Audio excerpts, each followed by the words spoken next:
Well, when I got to Vietnam, I literally expected to be welcomed with open arms by the people of Vietnam. I had in my head the black and white newsreels I had seen on the Walter Cronkite 20th Century show.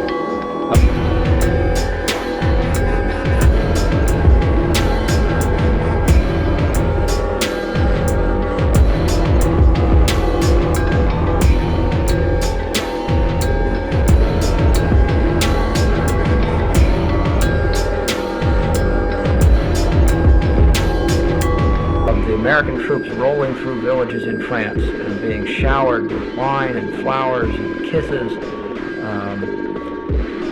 And as we were driving down, a guy from the battalion I was assigned to picked me up in a Jeep at Da Nang, and we had to drive the 20 miles to where my battalion was located, and I really was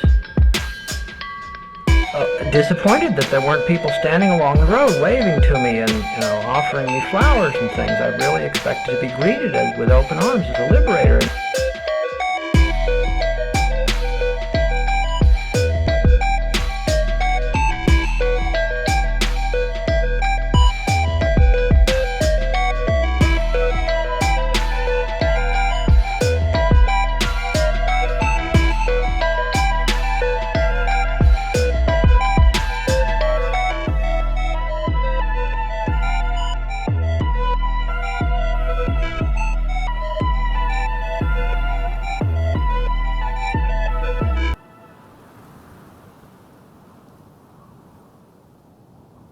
It was as though I was invisible, as though I didn't exist. And that was a little perplexing. Moreover, they looked funny, and they acted funny. I mean, just riding along in this Jeep the first day I got there. They lived in little straw huts, and they had animals in their backyards, and they weren't like us.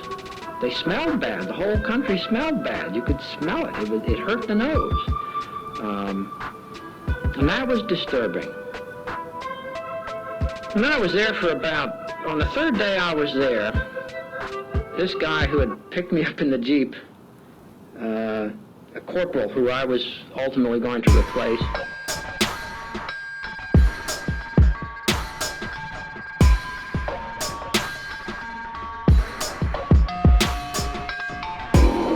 he and I were in the battalion intelligence section.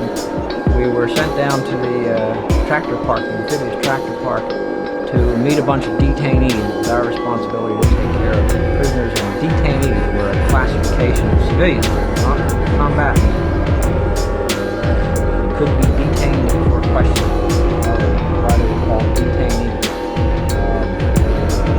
And Jimmy and I went down there to the track park, and 2 tractors came in. They had a whole bunch of Vietnamese up on top.